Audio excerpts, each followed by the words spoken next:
नमस्कार साथीहरू सबैजनालाई फेरि पनि स्वागत छ मेरो युट्युब च्यानल छोटो एन्ड मिठो भ्लगमा। म चाहिँ हाल साउदी अरबबाट हो।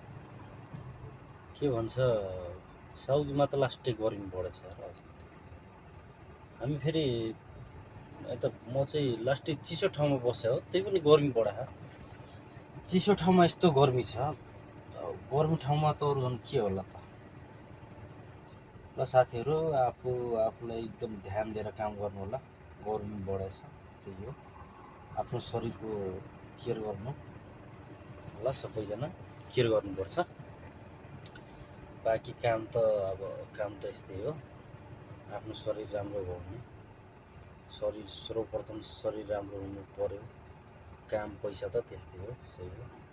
र आशा गर्छु सबैजनाको फ्यामिली राम्रै होला। म चाहिँ के भन्न चाहन्छु भने एउटा कुरा, साउदीमा बसेको गर्दा गर्दै 9 वर्ष भइसक्यो। 9 वर्ष पुरा भइसक्यो। अरू 1 वर्ष बसेर जान्छु भनेर त फेरि केही न केही होइन, यो पुरा गरेपछि बल्ल जाने हो। यो छैन त्यो छैन, मान्छेको जिन्दगी है, मान्छेको जिन्दगी कहिले पुरा हुँदैन।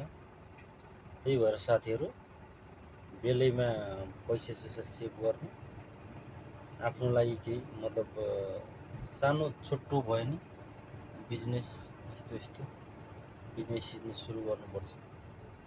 काम त हेर्नुहोस्, काम त सकिँदैन कहिले पनि, तर एउटा सेभिङ भन्छ नि, पछि चाहिँ काम दिन्छ है।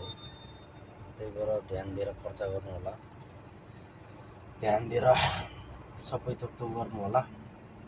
एउटा भन्छन् 4 भागमा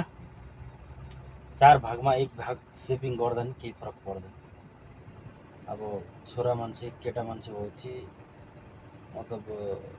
घरको बोझ हुन्छ, सबै हुन्छ भन्नाले सबैजनालाई हेर्नुपर्छ। त्यही भएर सेभिङ गर्नुपर्छ।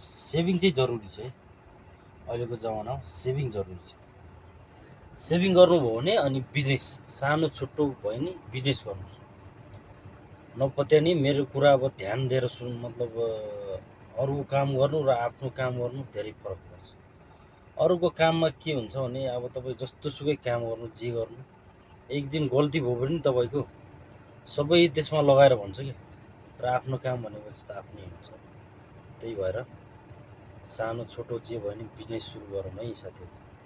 बिजनेस गर्नु, सेभिङ गर्नु, बाँकी त्यही हो। धन्यवाद।